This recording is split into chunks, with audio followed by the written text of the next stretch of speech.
Virtuous Lady. Hi everyone, welcome to my channel. For those that are tuning in for the first time, I'd like to say thank you, you're welcome. And for those that are returning, a special thank you, especially to those who have subscribed. I'd like to take this time to let you know that on this channel, my goal is to inspire, motivate, and encourage you to live your best life to the fullest. This particular video, I trust that everyone's doing well, by the way. This particular video is on 10 things that I've learned in 2020 for success. 10 things that I've learned in 2020 for success. Now, if this is something that you're interested in, go ahead and listen to it, the entirety. And if this is something that you like, please give me a thumbs up. And also feel free to share this video with others. And consider subscribing. I don't know why I'm rattling now, but consider subscribing to this channel. That'll help my channel to grow. And if you hit the notification bell, you will be notified every time I upload videos. Videos are usually uploaded on Wednesdays, but a lot of times I'm throwing things in throughout the week. So with the notification bell, you will be notified each and every time a video is uploaded. So at this time, without further ado, let's jump right on into this. As we all know, in our circle of friends, number one is restructure your circle. We have an inner circle. Those are people that are close to us. Most of the time it's our family, our church family, our close friends, and we also have an outer circle. So in our inner circle, these are the area that you need to work on, that I found that worked out best for me, that I had to reconstruct my inner circle. The reason I say that is because there are positive and negative people out there. And you want to circle yourself around people that are going somewhere. Not to say you throw everybody else to the curb. Believe me, I'm not saying that at all. But find people that are going where you want to go. Because you need to pull on somebody. You need the energy of somebody and the knowledge of somebody that is doing something that you inspire to do. And they can inspire you. As we inspire one another, this is what this is all about, to be able to inspire one another, to motivate and encourage each other. So find someone that's out there that's doing what you'd like to do, or either find someone that you can kind of mesh with. And that's one of the things that worked for me. Stay away from people that are negative. Stay away from people that, you know, if you share your dream or something, when you begin to share, oh, that's not going to work. I can never, you know, you'll never do that. Those kind of people are people that I call them dream killers. And the negative people tend to be toxic people. These are people, you have people that are pulling, that are draining, that you're around them, and it seems like they're just taking all your energy all the time, and you come home depleted. Well, we have that in our family. All of us do. We have it in our circle. But to think about it, they don't have to be in your inner circle. Because once you're depleted, you have to get to a point where you have to build yourself back up, you know, because you've given everything that you can give, and sometimes it still isn't enough. So in that saying that you have to kind of distance yourself from the people that are pulling, the friendships that are pulling on you. Distance yourself, evaluate your friendships. And this is a good time to do it. It's the beginning of the year. And there's sometimes you'll find out, and at least I have, and I'm pretty sure you have too, there's friends where you've been friends, you know, maybe for a long time, but it's no obligation that you have to necessarily stay as close as you were, because we realize that sometimes, well, God puts people in our lives for a season and for a reason. And we have to realize when that season is up, not to necessarily say, I'm cutting you off, I don't have nothing else to do with you. I'm not saying that, but it's time to reevaluate and surround yourself with people where you're going. I've had friendships where sometimes you're doing you're doing like the 90%. You're doing the calling and following up. You're always giving, but then there's nothing being reciprocated. So when instances like that, you just have to kind of pull away, reevaluate things. Number two, self-care. I've learned how important it is, and I feel so much better with self-care. With self-care, it took the pandemic to help me to realize how important self-care is. I had to learn to take care of myself. As nurturers, as women, we tend to put everyone else before us because that's what we've done with our children. They always came first, whatever needed to be done. When they were little, they always came first, and I just kind of picked up on whatever time that was left for myself. And a lot of times it wasn't a lot of time, so we have to learn, that we have to make some time to self-care, to take care of ourselves. Take some time just to pamper yourself. This is what it's all about. You deserve it. We're just as important as anybody that we're doing things for. And after a while, you can do so much for other people until you're depleted yourself. You never want to get to the point where you've given out everything. And now there's nobody on that side to nurture you back to health, spiritually, mentally, or physically. So we have to take into consideration that I have to put myself first. I hear them say on the airlines all the time, if you're in need of oxygen, put it on yourself first and then assist your children. Well, basically, this is the same thing. You're taking care of yourself first, so you'll be better able to take care of others around you. That being said, you have to not take care of everybody else and forget about yours truly. Remember that you are important too. You have to love yourself enough. And this is what I had to learn. You have to love yourself enough to realize how important you are. And when you're important, then you'll take care of yourself more. You'll love yourself more. And in doing all this, your self-esteem will grow, your self-confidence will grow, and everything that's inside of you will begin to grow. And as it begins to grow, others will see it on the outside. And in saying that too, once it has a lot to do with respect. Once you start respecting yourself more, believe me, others will start respecting you more too. That's tip number 2. Number 3 is learning how to say no. This is a hard thing for me because I've always been that superwoman type person that wants to fix everything for everybody. And that always knocked me in the back burner. A lot of times I didn't take care of things that I should have took care of. So I've learned to say no. I've learned at the beginning of the year the things that I can do, that I can fit into my schedule, or the things that are important, I'll do them. But it's okay to say no. And I had to learn how to say no and not feel guilty about it. The first time I said no, I felt so bad. I felt guilty. But believe me, it don't last for long. I felt so good that I was able to say no to something that I felt like someone else can do, or my schedule was full. And sometimes the enemy will use distractions to get you off course on the things that you feel that you've been destined to do, to get you off of your purpose. It's not to say that I'm not saying this to say no to everything that comes your way or use it as an excuse. That's not what I'm saying at all. But what I am saying is being able to say no, because a lot of times when we say yes, we say it regretfully. Oh man, now I got to do this. And when you feel that way, most of the time you will not fulfill that to the fullest, whatever it is you're supposed to do. You kind of half-heartedly do it. You won't fulfill it to the fullest. And let me just adjust this. You want to fulfill whatever you obligated yourself to the fullest. And what I've also learned is that anything that, with me, anything that I put my mouth on, if I say I'm going to do it, I'm going to do it to the best of my ability. I want to do everything with a spirit of excellence, and that's what I try to do. It may not be perfect, but I'm going to do the best that I can do. So I have to make sure that, we have to make sure that we have time in our schedule and not overload our schedule with things just to fill the obligations of other people. And in doing that, I just feel so much better. It's like I don't feel overwhelmed. I don't feel stressed. I don't feel pressured. But allowing the Lord to kind of lead you on what to say yes and what to say no to. And a lot of times we can tell, what we can say no to. Saying no also frees you because you're no longer living in bondage to the obligation of other people. So being able to say no is just a freedom in that. But on the other side, you're still doing what you feel that you can do and what you feel you can do in your heart without you being overwhelmed or stressed or anything. Tip number 4 is being a giver. I've learned that being a giver is better to give than to receive. I've heard that. It's in the Bible. But for a long time, I really didn't understand it. I wanted to be on the recipient end. Who wants to be on the receiving end of everything? Versus on the giving, always giving. And I've always been a giver.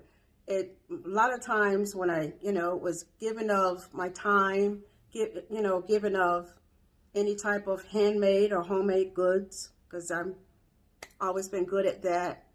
giving of my finances if someone was in need. And I'm like, why am I always giving? But on the receiving end, I want to be on the receiving end sometimes. So what I found, what I end up understanding is there's a twofold to that. Give and it shall be given unto you. So, we use that in the Bible, shake down, press together and run it over. So men give unto your bosom. What I've learned is twofold. As we give, we're being able to be in a blessing to others. Sometimes that particular person is in need or whatever that we have no idea of. Just being able to help others. And that's always been my goal, to be able to help others in whatever way that I can. Not to be a doormat, not to be used. Now, there's a difference. But being able to help others. So, you always feel good when you're able to do something for someone. At least, I'm pretty sure we all feel that way. But the second fold is that give and it shall be given unto you. As we give, whatever you put out, you get back. So, the more you put out, the more you get back. It may not come in the same way that you put it out, but you'll get it multiplied. Just like, if you plant an apple seed, you planted one seed from an apple. But when it multiplies into a tree with many seeds. So this is the twofold that I've learned, that it's just a blessing to be able to give. Being able to give to, your time, your money, your gifts, whatever you feel led that you're able to give. So we're going to move on to the next tip. Tip number 5, establish time with God. Now with me, this has been really central for me, and it's been really a blessing to me. As anybody that know me know that I'm an early riser. It's nothing for me to get up at 5:30, 6 in the morning. And I don't mean just get up. I mean get up and get started. That's my quiet time. That's my precious time. That's the time that I really cherish. That's the time when no one else is up, especially in my house. And it's so weird with me because when I first got married, I told my husband, because I went to sleep. If I wake up, it's harder for me to get back to sleep. So I know he was on that work schedule from before he was retired. He was retired when we got married, and I was still working. So what happened with us, I said, don't wake me up because it's hard for me to get to sleep. He's getting up at 4 or 5 in the morning. He's still going to work. And it's totally turned around now. I'm the one that gets up early. I'm the one, but I tiptoe, I do everything not to wake him up, and I go in a different part of the room and do my filming or just my time alone with the Lord.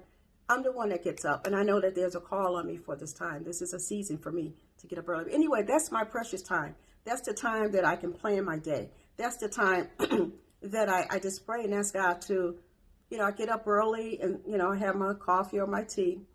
And doing that, that's my precious time. That's my time that I'm planning my day. That's the time that I'm thanking the Lord for just his goodness and his mercy. As his word says, it follows us all the days of our life. But he didn't have to do it. So I'm thankful that he allowed me to see another day. And I just began to thank God. I began to, read scriptures and see what it is that God wants me to do. I also, during that time, allow the Lord to use me. Lord, help me to be in the right place at the right time, to be a blessing and to receive a blessing. That's one of the daily prayers that I pray, because I want to be able to bless others, but I want to be in the right place. Sometimes you can be over at A and the blessing is over at B. So, and then I ask God to shut every door that needs to be shut. There's doors in our life that's not meant for us to walk in. And once we realize that, when things don't work out our way, we're able to, it's okay. It's okay. Because I realized that this wasn't a door for me to walk in anyway. So I'm asking the Lord at this time to shut the doors in my life that needs to be shut for this day. Close the doors that needs to be closed. Open the doors that needs to be open. And also to just guide my day, direct my day. It says, acknowledge me in all my ways and I will direct your path. So I want him to direct my path for this day. I give him permission to bless me for this day. Bless in every area. Help me to make wise decisions for this day. And to get accomplished and be productive and get the things done that I need to get done. And there's things, I have a long to-do list every day, but everything doesn't get done. That's all of us.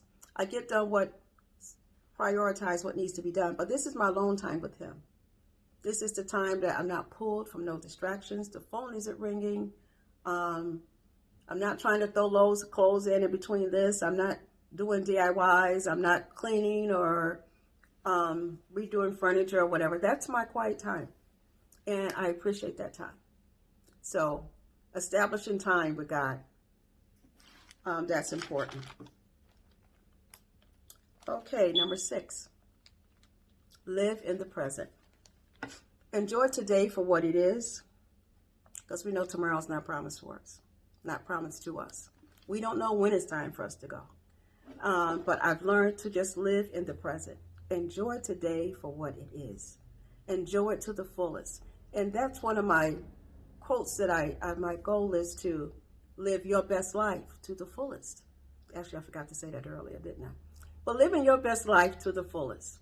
And that's my desire, is to live, to encourage people to live our best life to the fullest. We don't know what tomorrow holds. We know who holds tomorrow, but we don't know what tomorrow holds. So living your best life, meaning if life gives us lemonade, gives us lemons, we make lemonade. Lemons are bitter, lemons are sour. But when you make lemonade, it's sweet.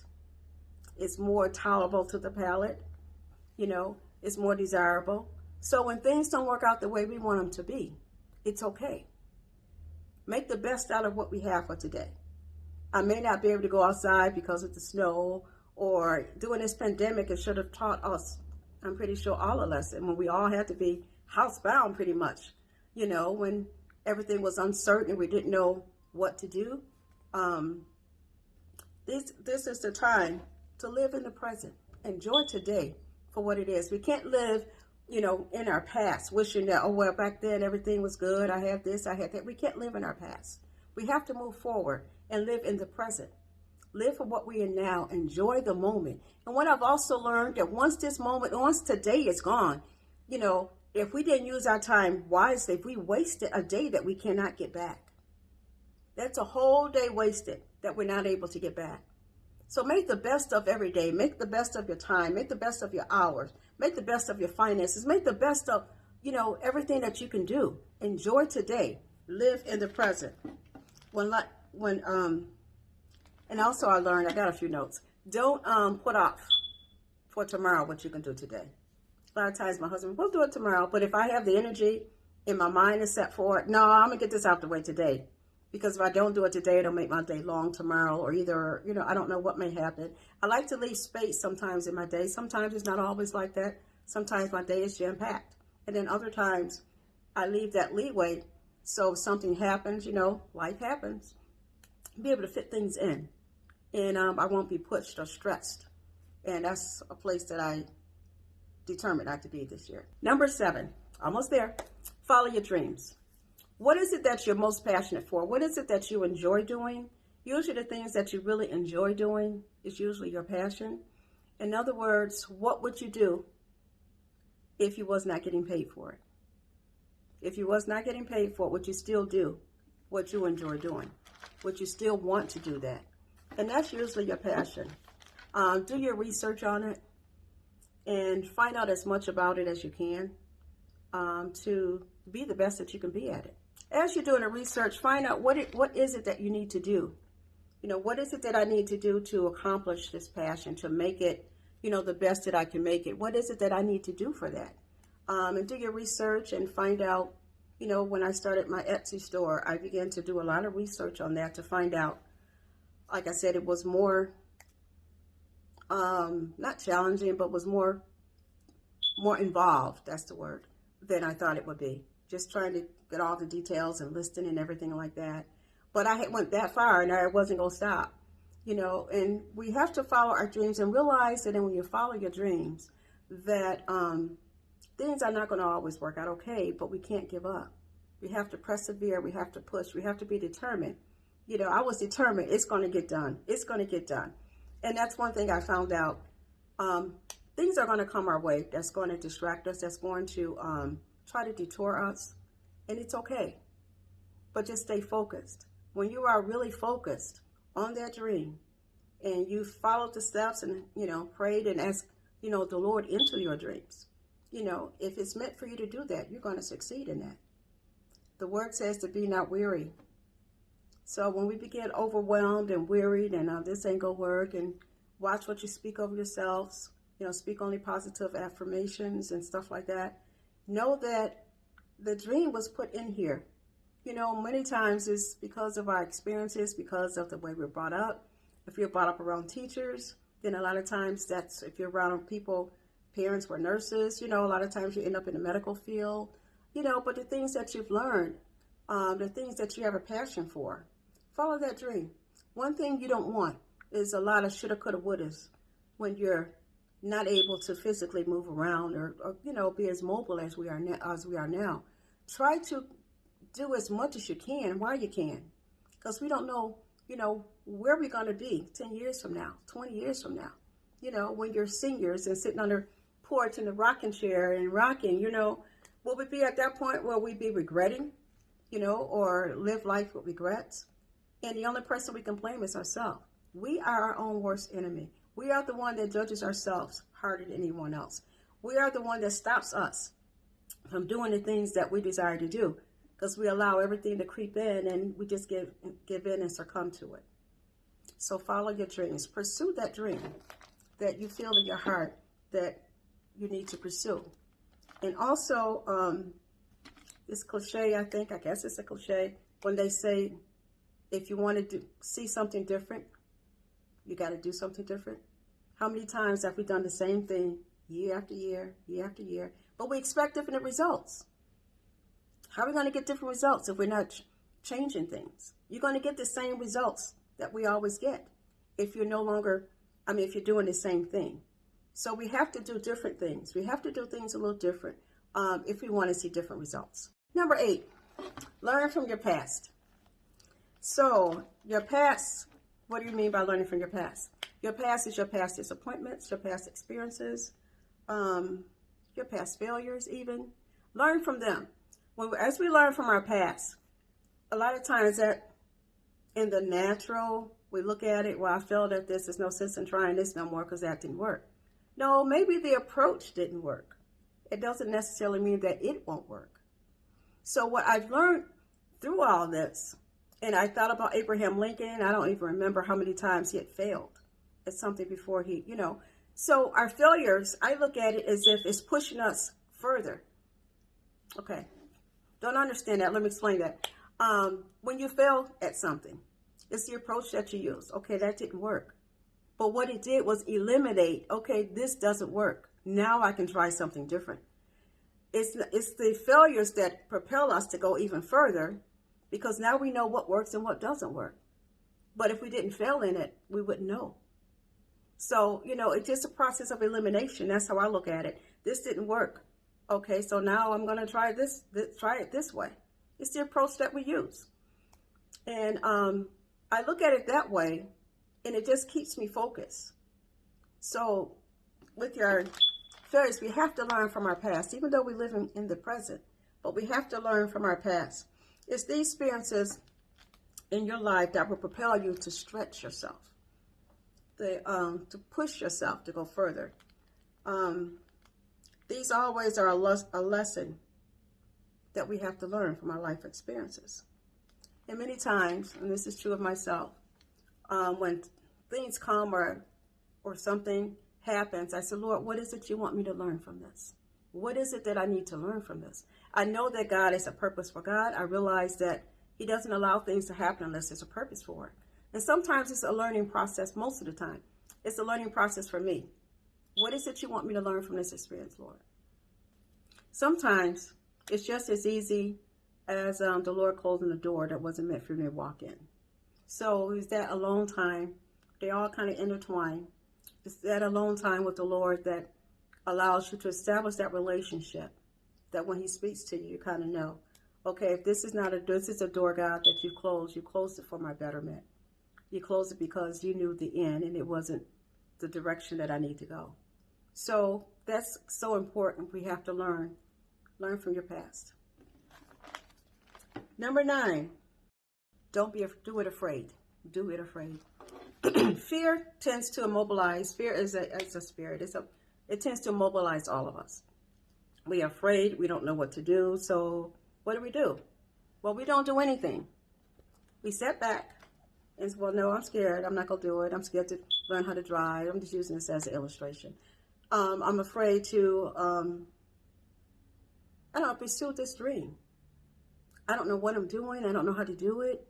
There's a fear.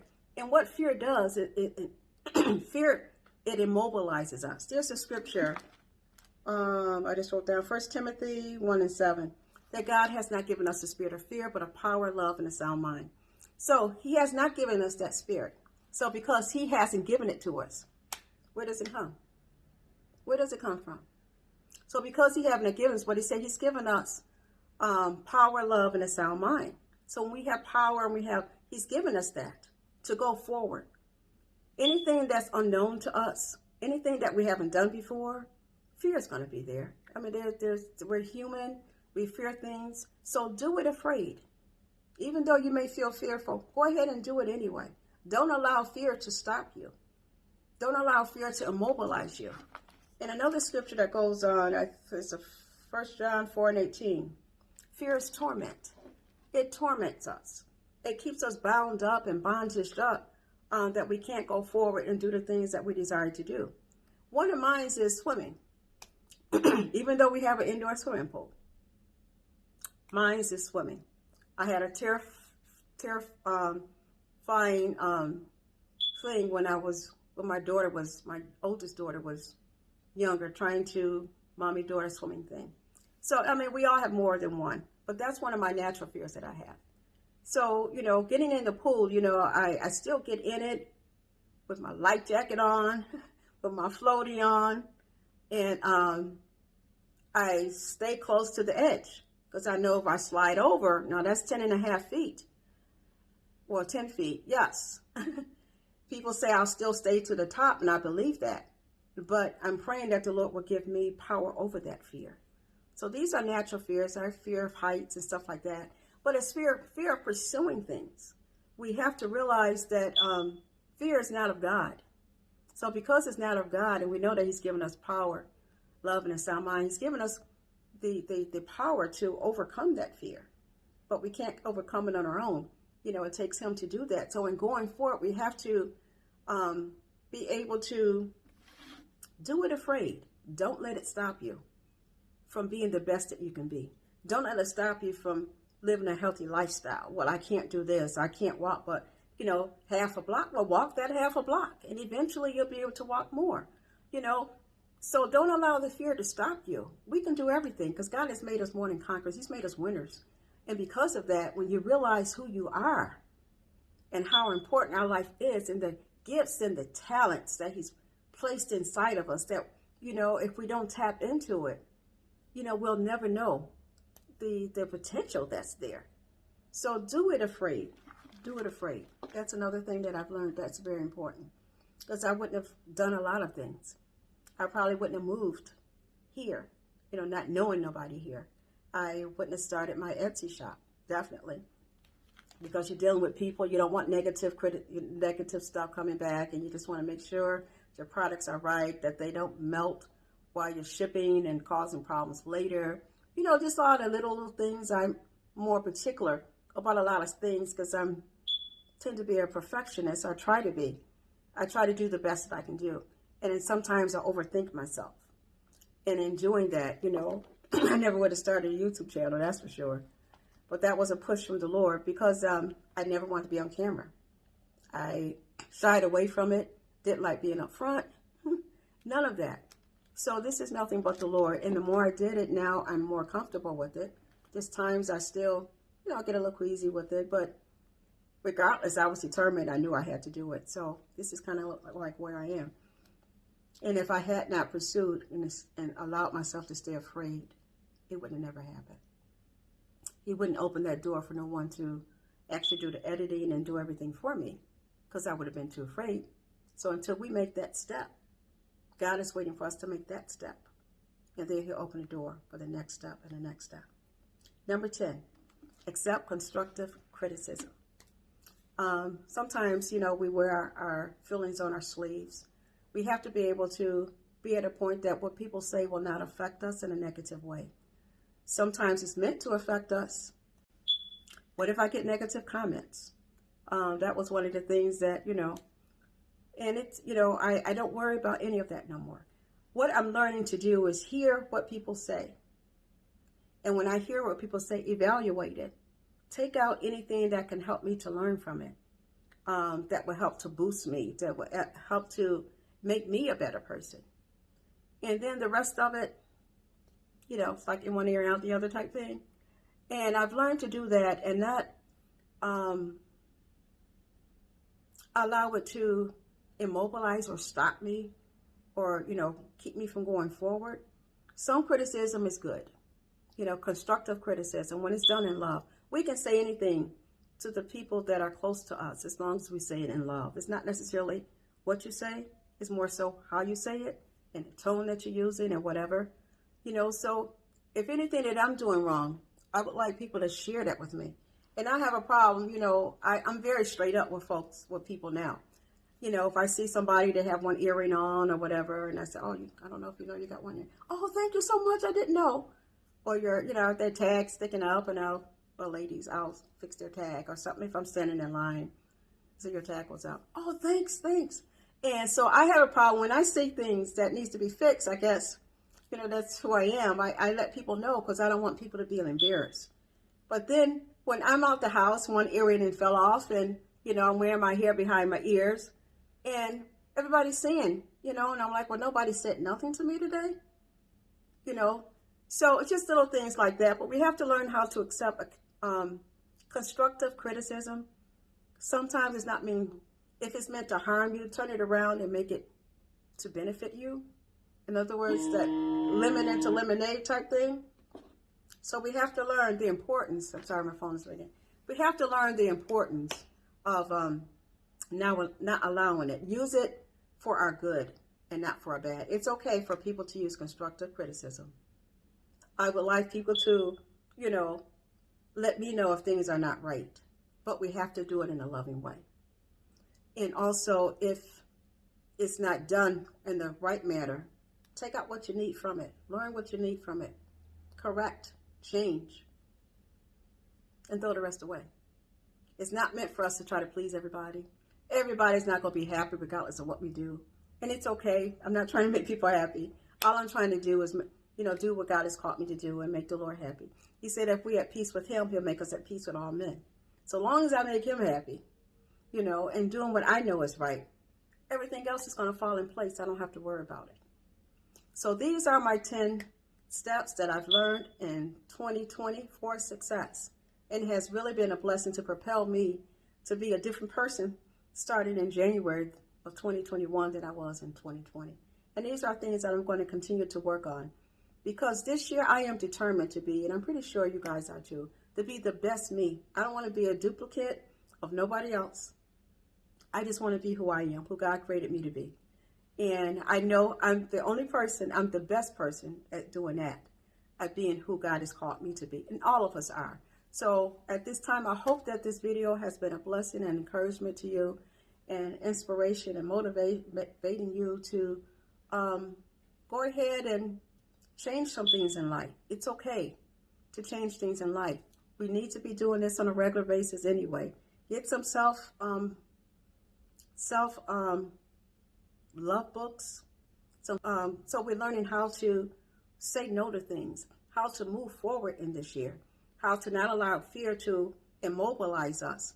Learning to live in this present that God has given us, this present time that is given us. So we're learning to follow our dreams, and learning to learn from the past. Many times not to live in the past. We don't want to live back there and say, wow. Many times I say, wow, I wish I was still in high school when all this happened or this happened. We don't want to live in the past. We want to live here in the present because our best days are yet before us, not behind us.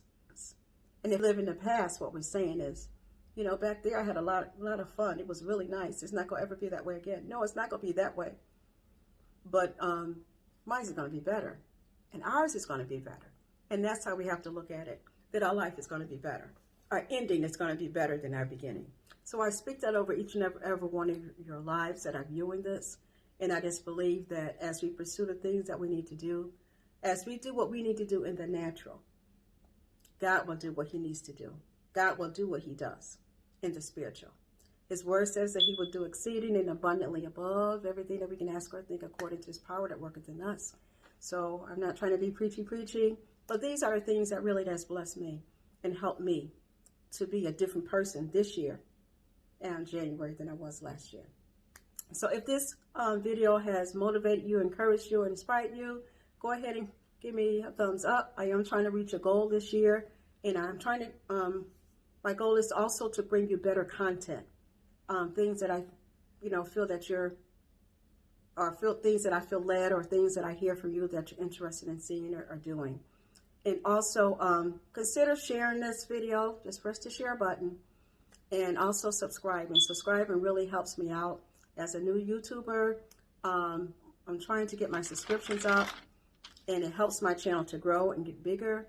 And that's my particular goal, because the bigger I get, the more I can share to a larger audience.